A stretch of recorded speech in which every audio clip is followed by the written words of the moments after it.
Aujourd'hui, je suis en Norvège, au sud-est du pays, précisément à Arendal, car c'est là qu'a été regroupée une quantité impressionnante de données et de cartes sur les questions d'environnement dans le monde. Elles ont été réunies depuis 10 ans par le GRID. Le GRID, ça veut dire Global Resource Information Database. C'est une antenne du Programme des Nations Unies pour l'environnement. Et en travaillant là, sur ces cartes à Arendal, j'ai pu faire connaissance avec M. Aqqaluk Lynge, et cela m'a simplement donné envie de vous le faire rencontrer. Mr. Aqqaluk Lynge, first of all, I'm very pleased to meet you.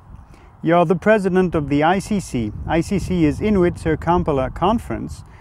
Please, first of all, tell me what is the usefulness of such an organization.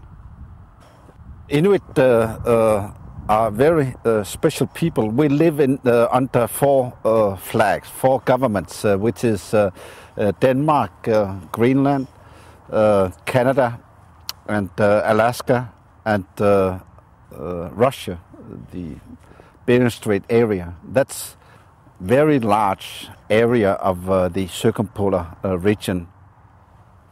That's where Inuit live, and we are separated by those four governments. So in order to protect our culture, human rights and environment, we have formed this organization to represent us internationally.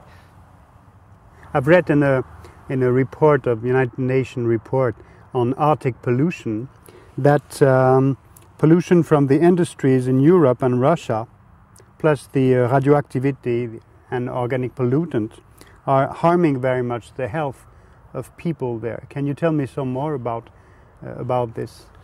The studies that have been published through the Arctic Monitoring Assessment Program shows that the level of persistent organic pollution and other chemical toxins are high among the some of part of the populations that are dependent on mostly on eating the traditional food. Those level of pollution originating from transboundary pollution from the industrial areas of the west and the east. It is very important that we stop the pollution from the origin, which means that Europe and other countries must look into their part of that responsibility. Then, what I'm afraid of is that you cannot just, the world is not black and white. Issues are not square. They are much more three-dimensional. In the pollution, in the question of the food and the health issue, I think it's very important that we also have to tell the public in the world that there are groups in the world, those people in most radical movements besides Greenpeace, that are against the way of life of the native peoples, and especially the peoples of the north, the Arctic peoples. Our way of life is the way that the traditional way of life we have done for a long time. We are hunting wild animals, and we are dependent on the sea, what there is of resources there. But there is that philosophy from the city dwellers that we should not kill cute animals.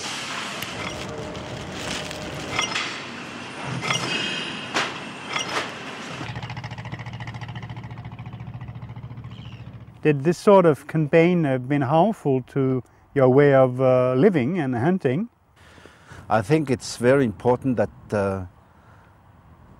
to understand we are only 150,000. In Greenland, we are only 50,000. We are living in an area larger, 10 times larger than France. We are only 50,000 people. Around our coast, we have 4 million seals of one species, only one species. So there's millions other species of millions of them are living with seals. And of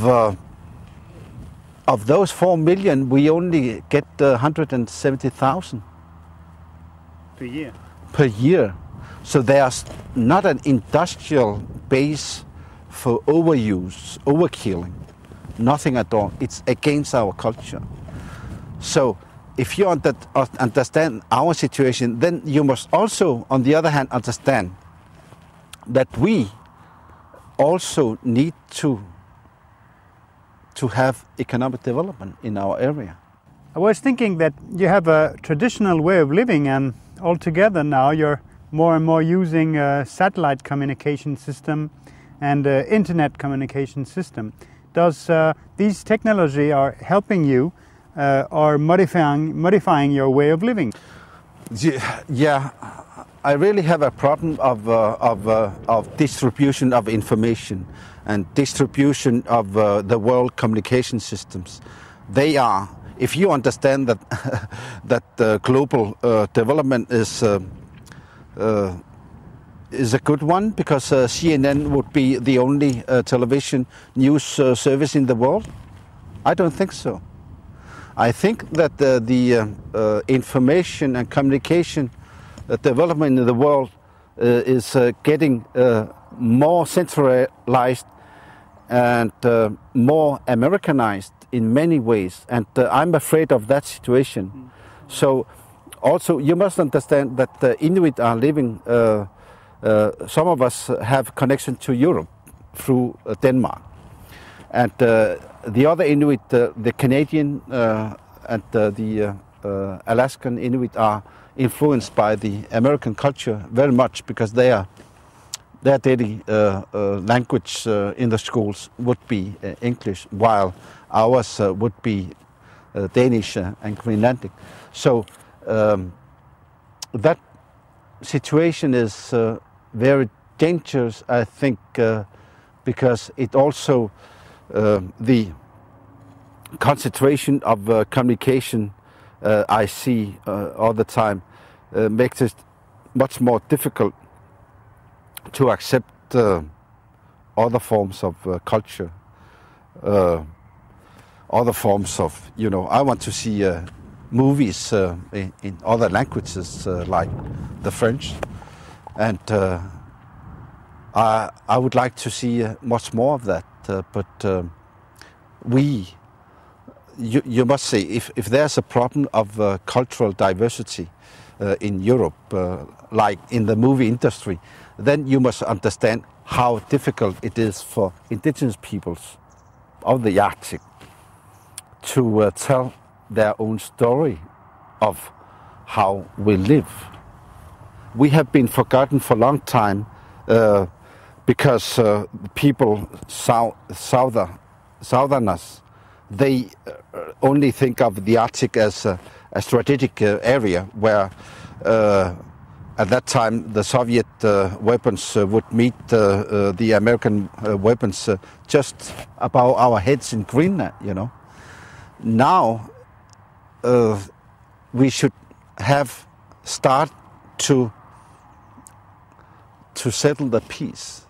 We should, people in Europe and the rest of the world, they should try and understand the indigenous people's situation in the Arctic.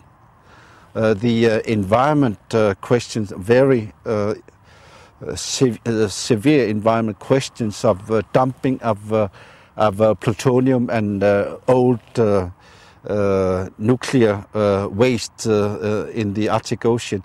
We should be very aware of that situation, and we should think globally and act locally. So we should be part of the decision-making process of world question on, especially on the environment.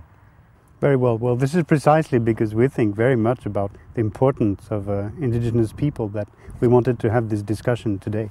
So I wanted to thank you to spend some time with this Arte television and Le Dessous des Cartes broadcast. So thank you very much. Have a good day.